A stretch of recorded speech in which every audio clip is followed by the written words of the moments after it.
So here we are today at ISHI 32, meeting with Randy from Gentueri. Randy, how's it going? It's going well. You know, it's nice to be here again. This is the 31st year that I've been with the Promega meeting. So since 1990, I've been to every one of them. Oh my gosh. So you've seen a lot of changes in the world of genetic identity and forensics. Oh, for sure. The first meeting was less than 100 people. It was all the, pioneers, as we call them now, where we're deciding which types of tests we'd be doing and how we could solve those early problems into determining, how we can get a profile out of something about the size of a quarter or a blood spot. Is kind of how we started, versus now I can swab that up and get a profile from it. So things have changed just a little bit. Yeah, and you were just telling me just earlier, since 1987 is really when the forensics world kind of took off. There has been a lot of changes since then. Yeah, I'd say, everything from getting into from RFLP, which is just chops up the DNA, to a PCR now, which amplifies the DNA. And now we're getting to more automation and integration, and that's really where the focus is a lot now. The rapid DNA, maybe you heard about. Yes. Those are the things that seem to be the focus today. But you know what? Mixtures have still been a problem. We've been eluding this for this last 30 years. Yeah. Can you tell me, what's that new product that you're thinking about that has solved one of these mixture problems? So what way we do things, when I take a look at how a sample is collected, we take a look at how to not only absorb it well onto our cotton swabs, but how we can extract it as well. So our collected ejects, for example, are separated cotton. So what happens is it'll do a great absorption, but then this sections of the cotton spread open, allowing a really good extraction from it. That would go then into a tube where we can separate it by going to a spin basket, and when you spin the spin basket, we can put in a sperm trap, is what we're looking at doing for our next variation of this. Wow. And so as you do that spin, you will eventually separate the sperm away from the female fraction right in the collection device we call the swab saver. That is very ingenious. That sounds fantastic. So who would be using this? Would this be any crime labs, any state crime labs, FBI? Yeah, anybody who does sexual assaults. And I think actually everybody does. I think that's a very large amount of the work, yes, that gets done from what I'm hearing. But this last year we had to pivot, of course, with the COVID. Yeah. And so we did almost 2 million COVID kits last year. And by doing so, Gentueri became the 112th fastest growing company in the United States, the fastest growing in Wisconsin, actually, this last year. So that's allowed us now to take some of the funds we were able to generate there and automate. So things like our collect eject, rather than taking minutes to make one, we can make 20 per minute now with our automation in our ISO 7 clean classrooms that we've been able to put together over the last couple of years. That is fantastic. And you're located in? Actually, just outside of Madison, Wisconsin. Yep, just down the street from Promega. Just down the street from Promega, yes. I worked there in the past. My wife has worked there in the past, so we have very close affiliation with Promega. That's great, great. We're so glad that you come here every year. That's awesome. It's a great place to come in and meet friends from years and years. Last year, of course, being virtual was a miss on that. But coming back again this year, just seeing people you haven't seen for such a long time, it's a great meeting. It's one of the smaller meetings where, of course, we're dealing now with a lot more of the disease screening and others, but this is a market like no other. I did have another question. So during that COVID time, what were some of the challenges that you had to overcome?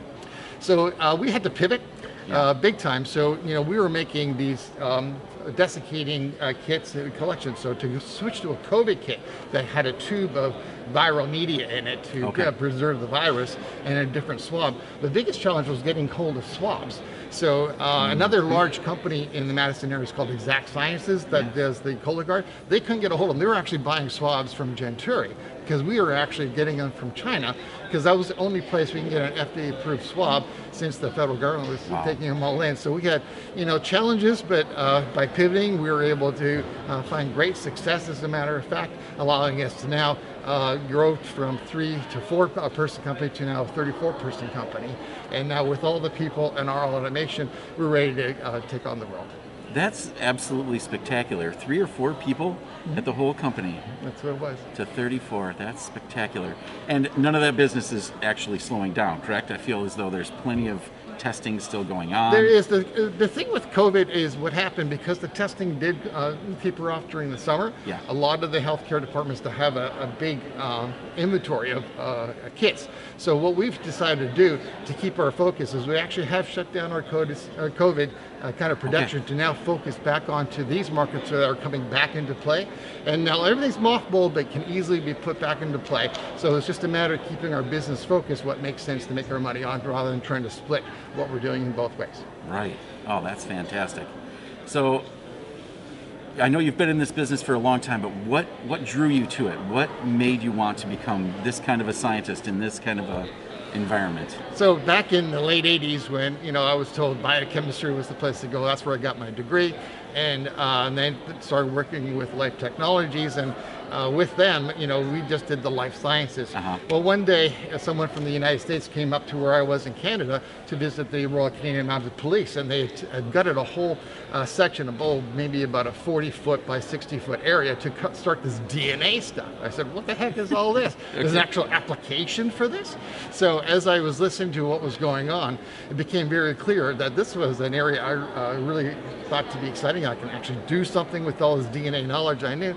So I was invited to the US, to the headquarters, to look at this new group we were forming called Genetic Identification to start this field. So we were actually one of the very first companies in this area back in the late 80s. Fantastic. And what was the very first product that you developed or came across that was for extracting DNA? Was it like phenylchloroform, or are we talking? No, we're talking about a card. So I went to, this is early 1990, went into Virginia to the crime lab there. And I was talking to Paul Farrar, who's a legend in this field now. Yeah. And Paul and I were going through, and he said, well, why don't you come into the laboratory and take a look? And I was looking through a window into it. I thought, it's okay, because I was looking at all these cotton swatches they had poured the blood into. So what they did there, just starting their database, they would take the blood from the prisoners and then bring it in. Instead of, a way of forensic lab, unlike most others that would spin it and take the plasma, etc. No, they would take a blood tube and in a hood, pour a 4x4 cotton swatch of cotton and dry, because forensic people deal with dry stains. That's what they do. But they were running into problems that when they get a bolt of cotton, the detergent they may have used to wash it could affect the downstream processing. So we introduced the wonderful world of filter paper in the form of a blood card, and that was the very first collection product. Then in 1990 was called the blood card, where we then orchestrated into 4 big circles. As I say, you needed the size of a quarter in order to actually get enough material. So they had 4 quarter-size circles with perforations on it, so they could just use a 4-step, tear it off, and put it in their big test tubes they used back in the day to extract the DNA from it. Wow. Yep. And now we can all do that with a spec.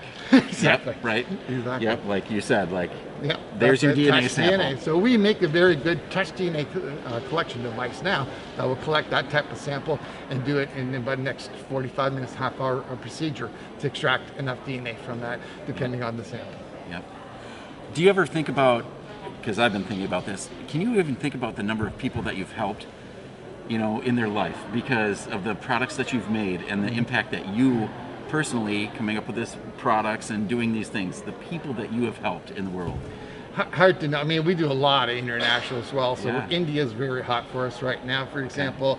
Middle East has been coming on strong as well. So not only in the U.S., but around the world. God, I can't even begin to think how many people we have. We have our kits set with the mass disasters. So we have locations around the world. So if a mass disaster happens, our collection kits are there ready for collection. So everything from mass disasters to doing the crime scene side. We're now getting into the disease screening side of things as well. So, one thing COVID has done is increase the use of telemedicine.